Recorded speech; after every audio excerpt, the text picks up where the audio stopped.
Right. And we are live. All right. Great. Welcome, everybody to House Energy and Digital Infrastructure. It is Thursday, February 13th, and we are here with Hunter Thompson from the Department of Public Service to get their feedback on H11. I'm Representative Kathleen James from the Bennington 4 District. Scott Campbell from St. Johnsbury, Caledonia, Essex. Richard Bailey, Lamoille 2. Chris Morrow, Wyndham, Windsor, Bennington. Michael Southworth, Caledonia 2. Christopher Howland, Rutland 4. Garrett Torrey, Washington 2. Aaron Klubner, Chittenden 13, Burlington. Laura Spillian, Wyndham 2. Jack Walker, Committee Assistant. Maria Royal, Legislative Council.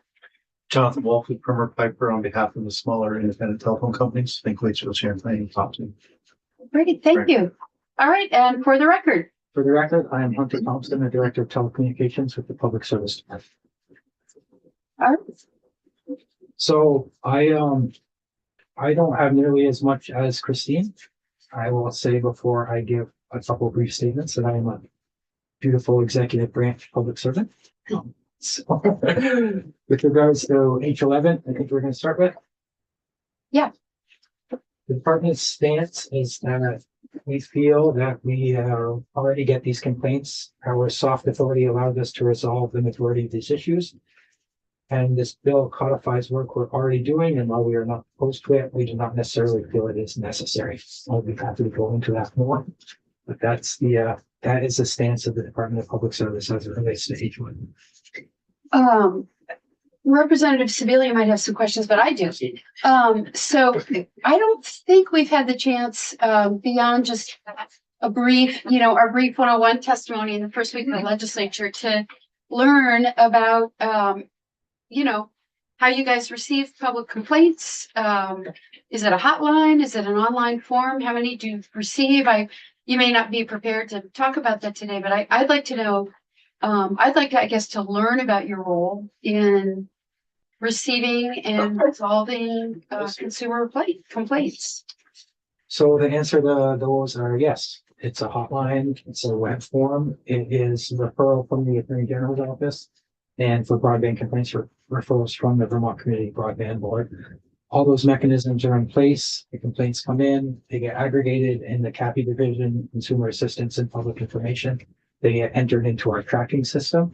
I did not get the number of the total complaints that we have received for companies. And then there are specialists within the CAPI division that work to resolve these specific complaints. And they reach out to us, the individual divisions as subject matter experts, where we're able to exert our soft authority or use the connections that we have with private contractors or for-profit businesses to say, hey, what's going on? Can we get this fixed?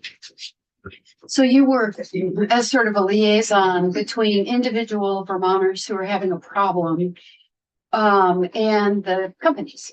Yes, especially as it relates to broadband. Yep. And telecom issues. And what kind of complaints do you get? We get a litany of complaints. I will speak about a couple that we just got involved. So over the summer, certain companies strung a lot of fiber. They used out-of-state contractors, and there's a lot of fiber left across lawns. Right? It was hooked up to a pole, it was hooked up to a house, but it was never actually lifted off the ground. We would get those type of complaints where someone said, there's still a piece of fiber across my lawn. I said they would be back in 2 days to put it up. I'm going to start running over it with my lawnmower, so they have to replace it if they don't fix it. So we'd be able to reach out to our contacts and say, what's going on? This contractor didn't put fiber in the air. Can you please work on this and make a plan? And reach out to get periodic updates to say, how many of these are there across the state? Well, you've got 1,000 of them. How long do you think it's going to take? Where are you starting? Why did it happen? Is this not going to happen again? So we're able to do stuff like that. Another way we work is another complaint number reporting. So we had a disagreement and some issues with reporting a telephone number from one provider to another. We stepped in and we got involved, and we both kind of negotiated with both providers and said, number reporting is not optional. This is a requirement by the FCC. What do you need to port the number? Will you please provide this information? Can we track this process? And the good news with that is that number was actually reported this month or last night on the 12th, which was the date that we finally got the agreement to say we'd be put in place. And how many folks work on your team-ish? There are three of us full-time. There's myself, director. We have a communications coordinator. We have a fiber optics engineer, and we have a part-time temp who does some GIS work for us. And I'll let other people butt in, but I'm on a roll. I have so many questions. And just my final thing, you may have mentioned this. Do you then publish a report on, or is there a dashboard about here's how many complaints we received, here's the companies they were lodged against, here's how quickly they were resolved, here's the ones we weren't able to resolve, here's the categories they fall under? Is that information that any member of the public could see? I believe that is something that the CAPI division publishes. That's not something we publish specifically in telecom, but I think that's all information that CAPI has. Have to figure out how they get it out to the public. Okay, I'd love to follow up on that and to learn more about what data they track, how they publish it, how it's available to the public, and then have us be able to take a look at it too. So I think that'd be relevant. I have some examples of what data we track through at least two big providers, CCI and Comcast, because we have an incentive rate plan with CCI, and then we have a PUC rolling with Comcast, which dictates the stuff that they need to send us on a quarterly basis. So with CCI, it's information like out of service trouble cleared within 48 hours, out of service trouble cleared within 48 hours for the business people, the number of calls answered within 20 seconds, installation appointments that were done on time for residences and business, average days of delay for a missing appointment. So this is all public information that's sent to the PUC on a predefined cadence, and then we will look at that. And then with Comcast, stuff calls answered, I think they have 30 seconds, abandoned calls, installations performed on time, advance notice of late appointments, and other metrics that we collect for both those big providers. Representative Sebelius? And is that, so, Madam Chair, can I back up for a minute? Yeah. I apologize. I was looking down at some additional information. Did I hear you correctly say that it's the department's position that this is not a necessary bill? Was that what you're talking about? Or was it a certain position? Department feels that we already get these complaints, and our soft authority allows us to resolve most of these issues. This bill codifies work that we feel we're already doing, and while we are not opposed to it, we do not necessarily feel it is necessary. Okay, so you're not opposed to it. Okay, great. Sorry to read that. I'm a dutiful executive branch. That's Not excellent. opposed. Not Think it might opposed. not be necessary. Rep Tori, then I want to learn a little bit more about soft I authority. did have a question. Oh, okay, go. Yes, so you talked about data that is being collected from Consolidated and Comcast. How about from the wireless providers?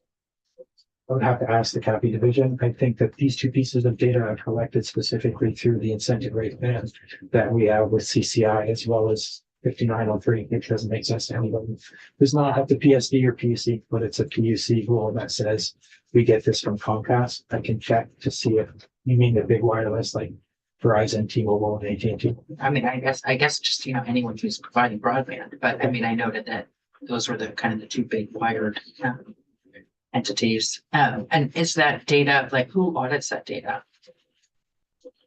So I mean, it's self-reporting, I right? don't believe it's audited, it's self-reported. I will get you the answer on if we collect this information from wireless providers. I've that no progress.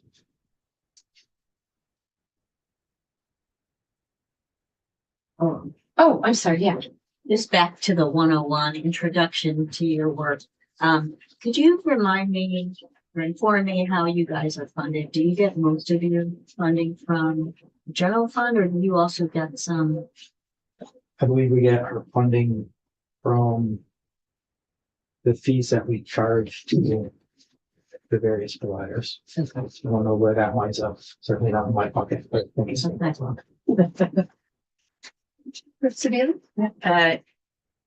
Going back to, I missed the section, but it's on page 11 of the bill, and the Keep Vermonters Connected.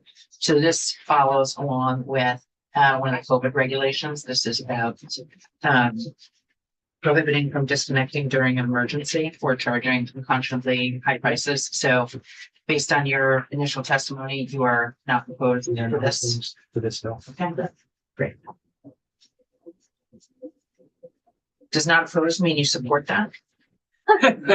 Personally, or as a department? Well, I think you're here.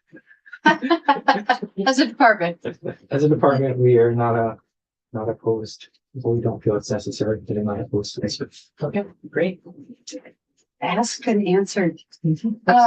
Not opposed is, I'm registering that. That is the position of the department, is that they are not opposed to this bill. There is more to that too, though. Yeah, We're picking it. The entire statement says they're not opposed. Yeah. But they do not feel it's necessary. correct. That's right. Yeah. But I have had the experience, Representative Southworth, of having, not necessarily this department, but I've had the experience of having the administration say that and then say something different and And then turn up opposed. So think- that's why I'm wanting to meet. It's Clear. good that we'll be having a little time for our committee discussion about the letter from the speaker, because I believe that Mr. Thompson has answered the question that we asked him. I do. And committee discussion is a different thing. We'll be talking about that. I do have a couple issues that we did take with it, though, some specific portions of it.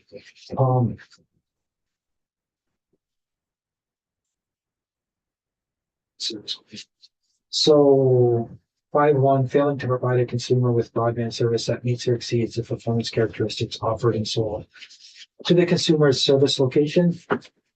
Feel that needs work. That is largely not how these networks are designed. I think from a technical standpoint, I'll use an example. Montpelier has roughly 10,000 people in it. One of the providers is offering a 2 gigabyte solution. So if you were to do the math of 10,000 people getting 2 gigabytes,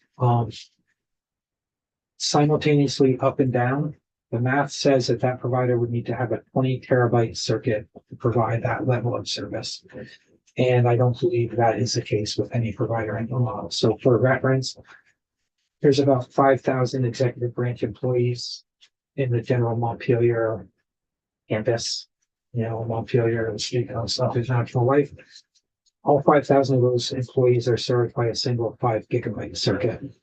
So I feel like it hasn't been really discussed. I don't think Christine really addressed it, but if you were to insist that a provider be able to provide the maximum amount of bandwidth that they advertise to every user simultaneously, it's technologically prohibitive to actually have that happen. I don't know if that's the intent of that particular line, but oversubscription is a common thing. It should be asked. Should ask Comcast, ask CCI, ask Charter, ask any of the big providers about the subscription. And it's to tell you the network is designed for a certain number of users at a certain time. There's can you give me the section, page, or line number. I probably didn't write the page. I have Page 1. Lines 5 through 7. One of the other issues that we have is the data cap issue. Not as it relates to fixed wireless, as it relates to mobile broadband. I think there's potentially some unintended consequences with that language.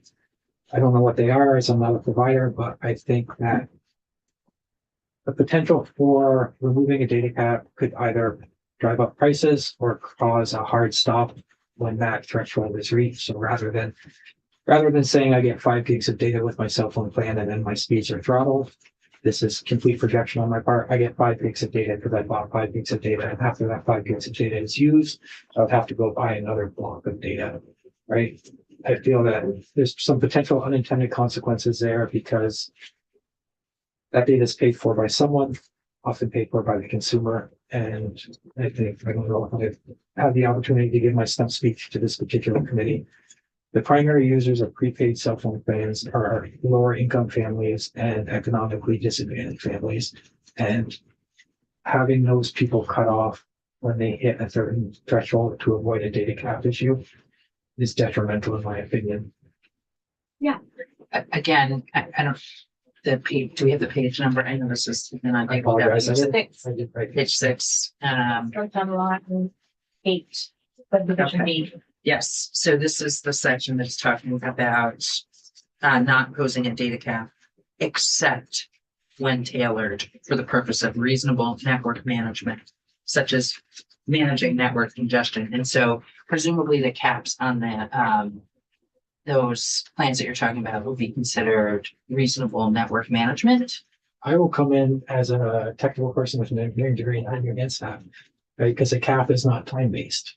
So how in good faith could someone say that all of us can use our 5 gigs of data simultaneously with no throttling until one of us reaches 5.1 gigs and then throttle, right? How is the network okay 10 seconds before and not okay 10 seconds after simply because one of us reached that 5 gig threshold?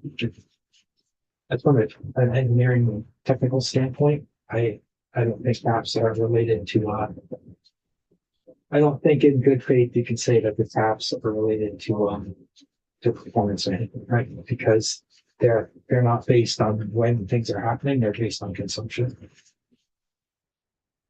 So I want to make sure I understand what you're saying. So I'm not sure that I do. So, in this, what are you saying about this section? Maybe that would be, Saying I don't believe there's a good faith argument to say that data caps are related to network performance management. Because how can I say it? If Okay. we're all using if we're all using our maximum amount of data. Yeah.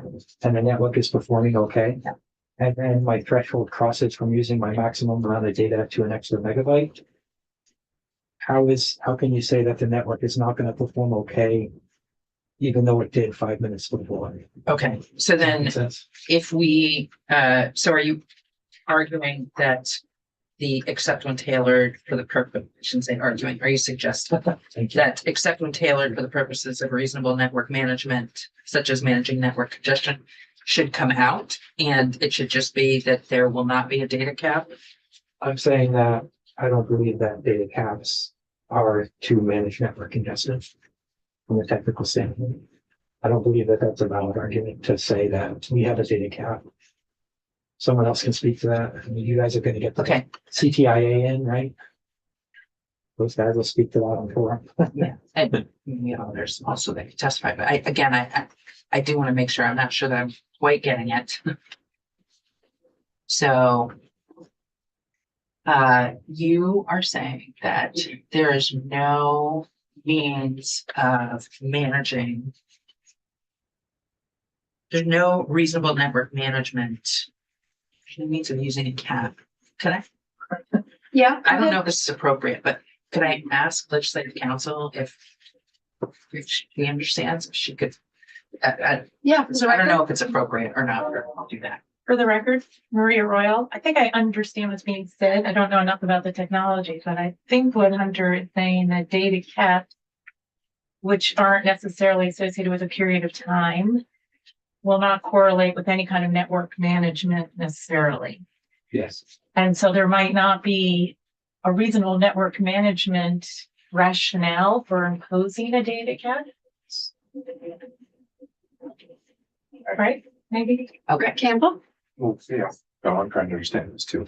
So what is the rationale for putting a data cap? What's the rationale for data caps?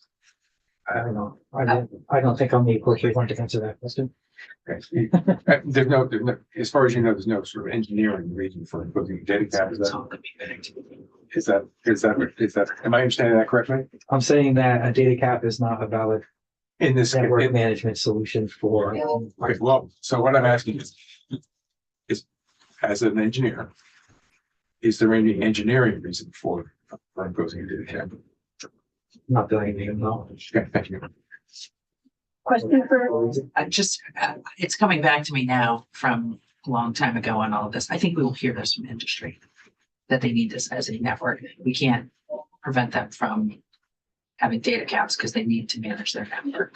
And we can direct those questions to them when they come. Yes.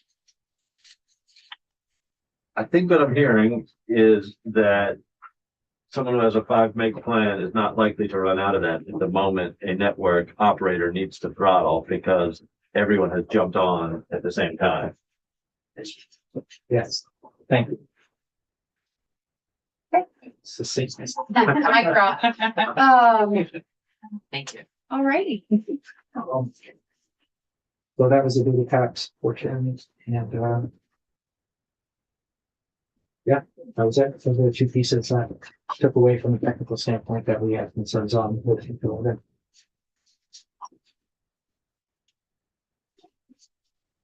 That's it. All righty. Thank you for being here. I know we'll see you this afternoon. Can I comment on the other bill? Oh, I'm sorry. No, no, if you want. We can make that one quick. Apologies. No, I just was spacing. Yep. So, once again, Thompson, with regards to page 121. As a dutiful executive branch employee, we feel that the bill has some unintended consequences, and we feel the department has laid out a plan to address affordability in the 10-year telecom plan.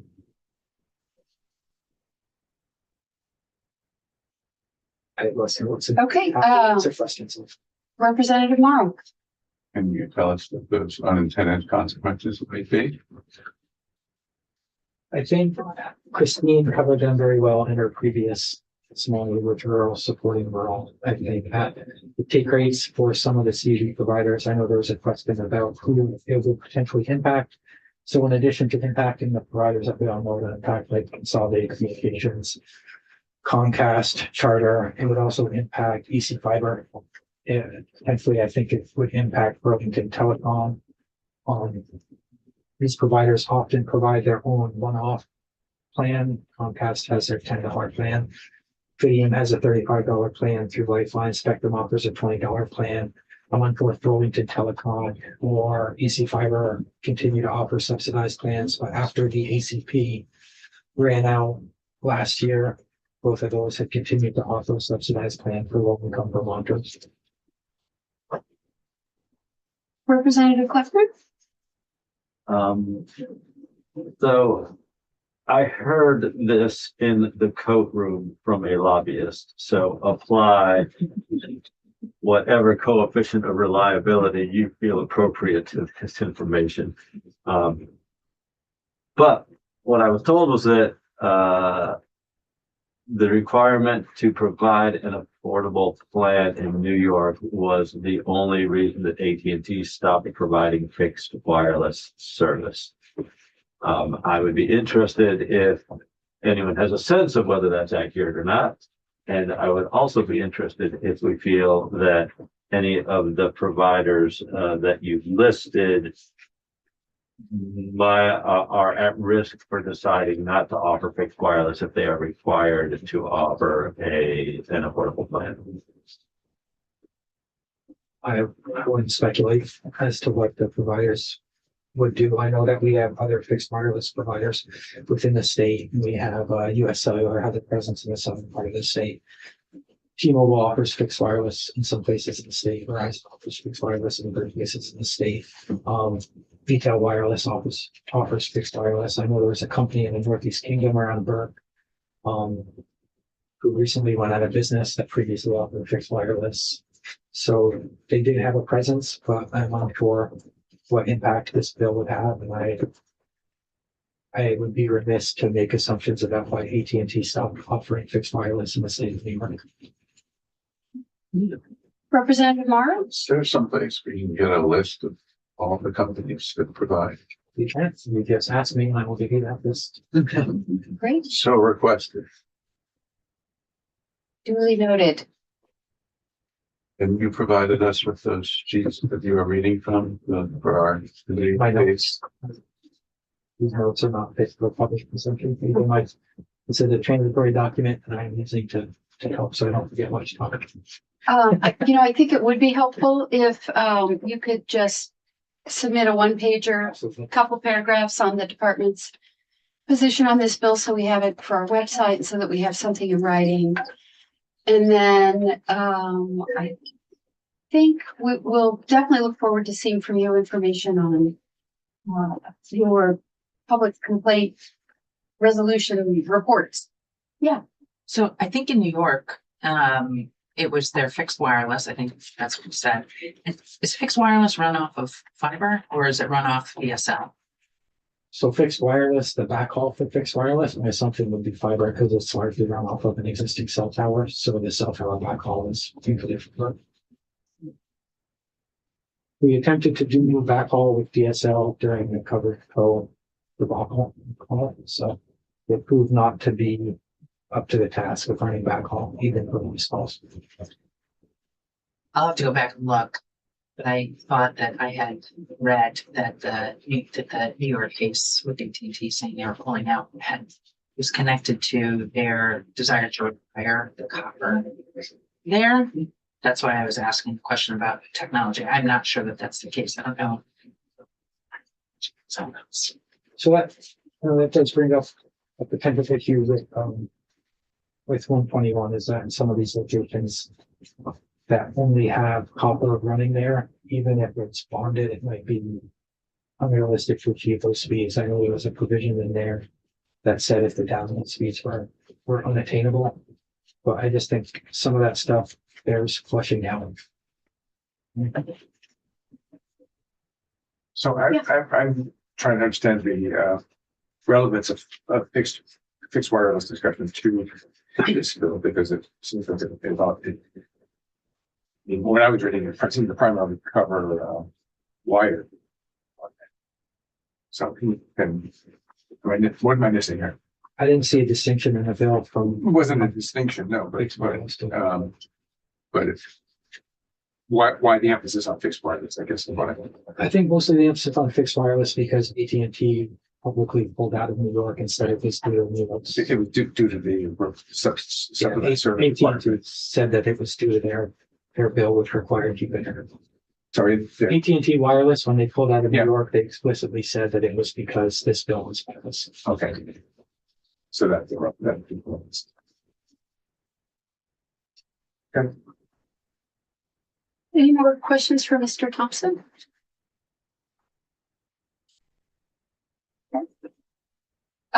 Thank you for being here. I know we'll see you at 1:30 for our joint hearing on the telecom plan. And committee, if you could hang around a minute and if we could stay on live. We have some housekeeping. Yeah, thank you so much for being here. Thank you. See you this afternoon. Right, let's see here. We both have a moment. Let's see, all the committee chairs have received a letter from the speaker that is already logged in my box.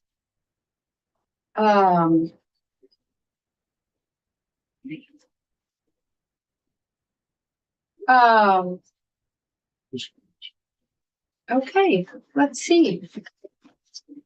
Okay, so we have, all the chairs have received a letter from the speaker and, let's see. So I wanted to hit some highlights. And this is not based on, I think none of this is based on, it's not specific to any committee. I think this is just a general like procedure and decorum reminder that the speaker's office is sending out to all the chairs to make sure that we're all hearing the same information and, doing the right thing. So, let's see here. Attendance.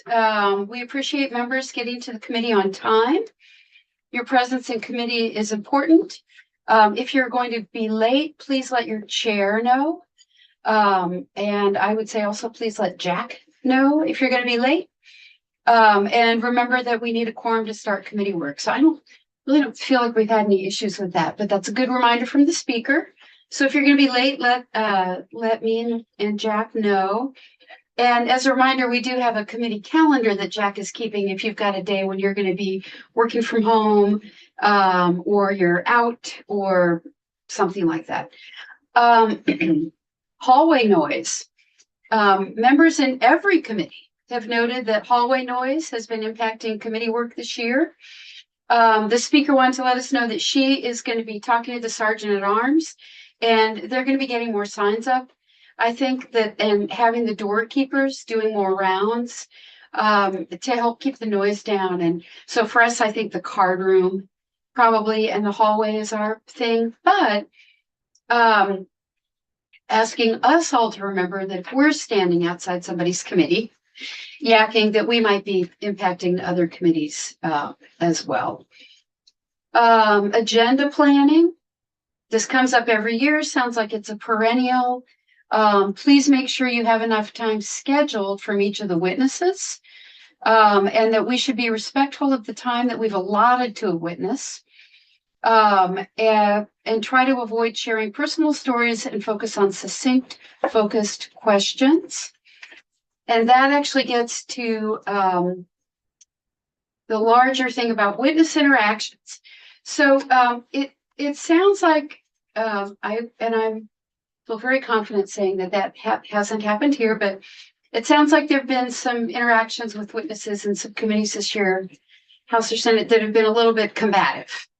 And so the speaker wants us all to remember that especially when committee members or when witnesses are members of the general public, we have not had that here in our committee yet, but folks come in sometimes to share their work. They might be coming in to share their personal stories, their life experience. It's very important to remember that those folks are, it can be honestly scary and intimidating to come and testify before a House committee. And that we need to be very wary of not putting witnesses in the hot seat. It's a little bit different when we have a lot of, so far in our committee, we've had professional folks, right? We've had professional advocates, we've had professional lobbyists, we've had professional representatives, we've had secretaries and commissioners. And so we are absolutely here to hold folks accountable and get our questions answered, but respectful questions. And then one thing that I do want to remind our committee of, and I'm as guilty of this as anybody else. So the witnesses are here to provide information about what we've asked them to come and testify about. So that's the time when we are supposed to ask them questions about their subject matter and what we've asked them to come testify on. So it's not supposed to be a time when we debate with them or when we start our committee debate. And the speaker said, and I quote, "There's a difference between witness testimony and committee debate. Members should share their experiences and opinions during committee discussion. Focus on succinct, focused questions." So as a new chair and as a whole new committee, it sounds to me like that's probably something that we should try to be a little bit more diligent about. So when we've got a witness, that doesn't mean I don't think we have to be paranoid about asking our questions. I just think it means let's ask our questions, let's get them answered, and then let's let folks go. And then we can talk about the bill. And feedback always welcome about how we're doing with time management and scheduling our witnesses. Because I think we're a really engaged committee. I think we should be super proud of that. I've been trying to err on allowing more time to make sure everybody has time.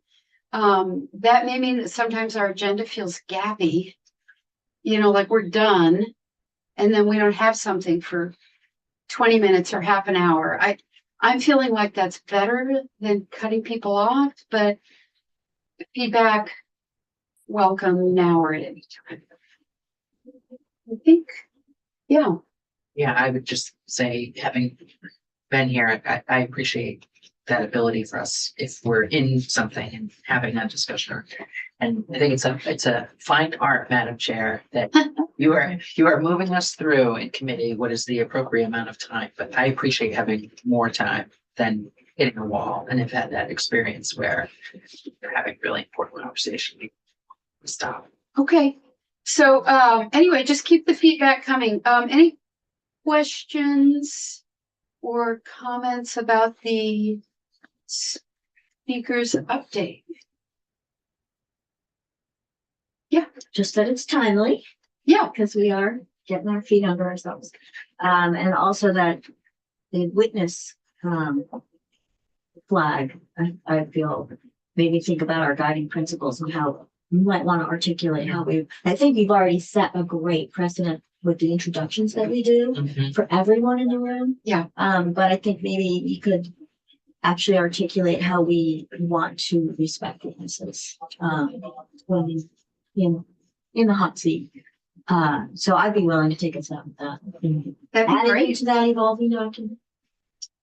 That'd be super. Okay. All right. I think we can go off live then. And I am going to